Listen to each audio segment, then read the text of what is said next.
जी नाज़रीन अस्सलाम वालेकुम। ज़ाग्रेब सिटी नाज़रीन, अब हमने क्रोएशिया से स्लोवेनिया जाना है और ये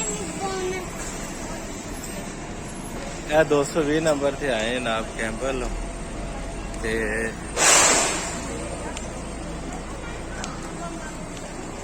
ज़ाग्रेब शहर का सिटी सेंटर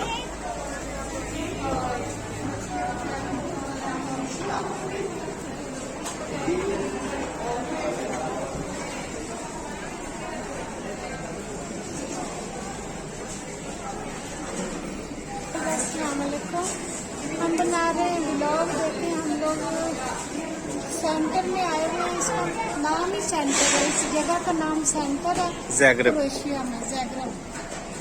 तो हम लोग आए हुए हैं, थोड़ा सा हम ले सोचे इधर का भी व्लॉग बनाए, आप लोगों को दिखाएं, आप लोगों का